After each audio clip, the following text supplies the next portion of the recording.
My name is Nathan VonMinden, and we are producing a film called Bible Smugglers. Bible Smugglers is based on the true story of a hardened boat captain who has to lead a group of rookie sailors across the sea to smuggle 1 million banned Bibles into communist China in 1981.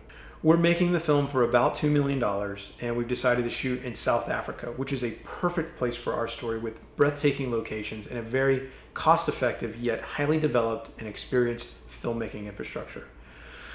We've put together a championship team of filmmakers who have worked on some of the biggest films in the faith and family market that you've ever heard of. Jared Coates and Lisa Arnold of Film in Situ. Between the two of them, they've been in the film industry for decades and produced many films, including their recent release, Cage No More, and the film that took the world by storm, God's Not Dead. They've made many other noteworthy films, and now they've set their sights on Bible Smugglers. Our South African producer, Bruce McDonald, is a director, a producer, a director of photography and film and television and music videos and documentaries and all kinds of stuff. And along with his production partner, CJ, they've worked in the kinds of environments in South Africa that Bible Smugglers calls for, that goes with the story.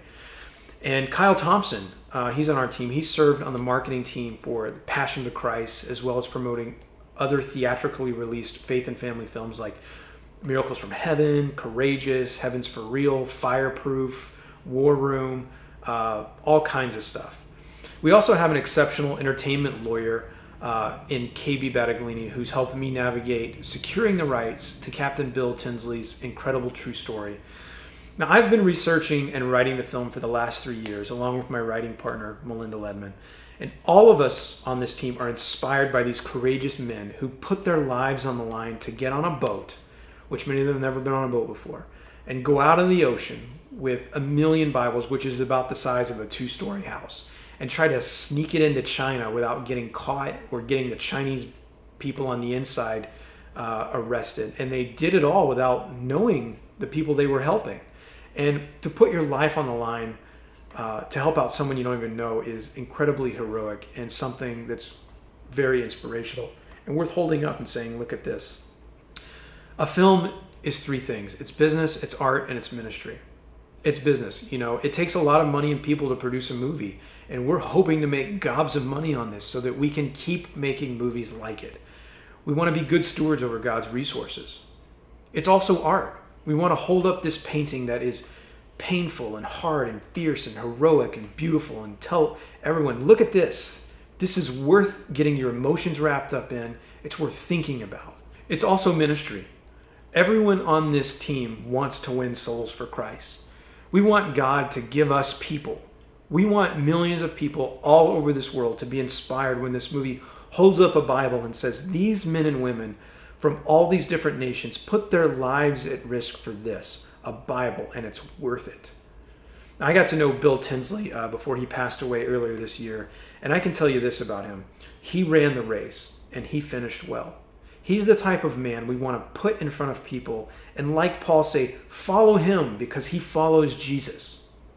And we put together a trailer made from clips of other movies to kind of give you a taste of the tone and style that we're going for, and then a short film of the real-life mission with the real-life Captain Bill.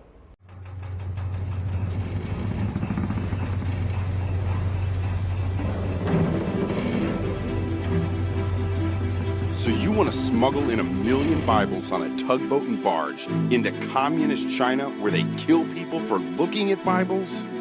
It's much worse than you think. And you want to do it in one night in the dark with a group of rookies without enough time to train them, and you want to keep it a secret but involve thousands of Chinese people? And you really think we can do this? We're going to do it.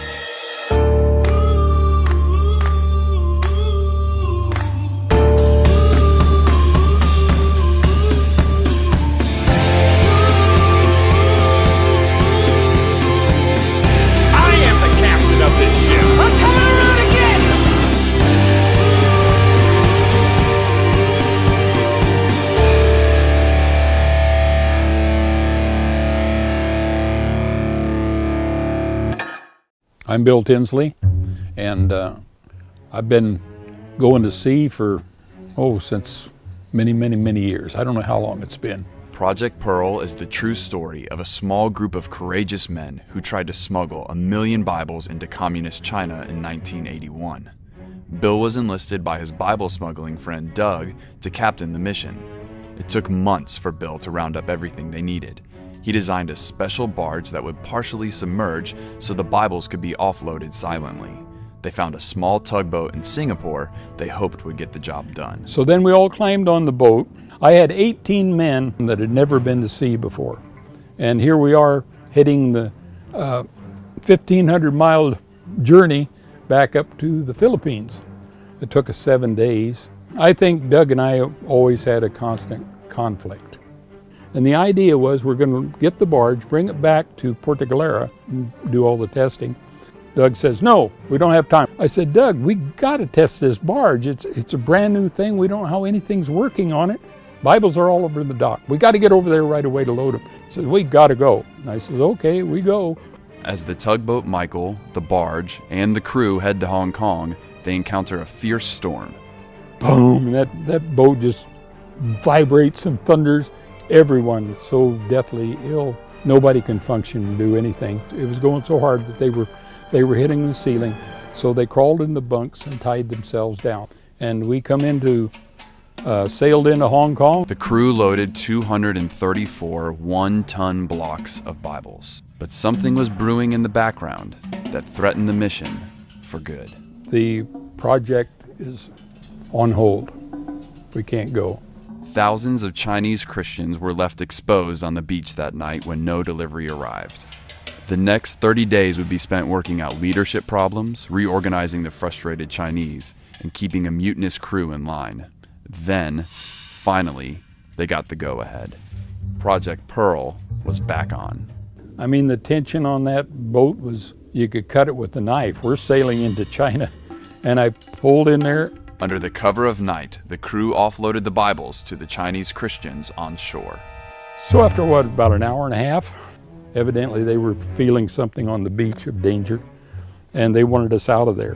One thing or another that the police had come, they tried to burn the Bibles, and they wouldn't burn.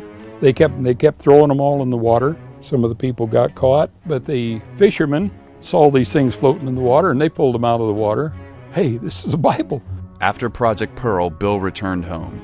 The Chinese government put pressure on the Filipino government to have Bill arrested. Bill had to leave his business, ministry, and home of 20 years behind and flee the Philippines. If I'd have died, it would have been worth it. Yeah, my hope that people would have more courage, step across that line in perfect confidence that God is going to see you through. Can you imagine if we were able to inspire just one person out there to be the next Bill Tinsley? I think of the areas of this world that are closed off from Christian influence and how brave, smart people are digitally smuggling Bibles into Islamic nations, or the next kid that's considering going onto the mission field, or even the mom and dad who are just trying to lead their families in the way of the Lord. You know, I want to inspire armies of people to do that, to show up for their neighbors and do something, to be there and put their faith into action. And that's what I want for my family, and that's what I want for you. So I hope you'll join me in what God is doing. Thank you.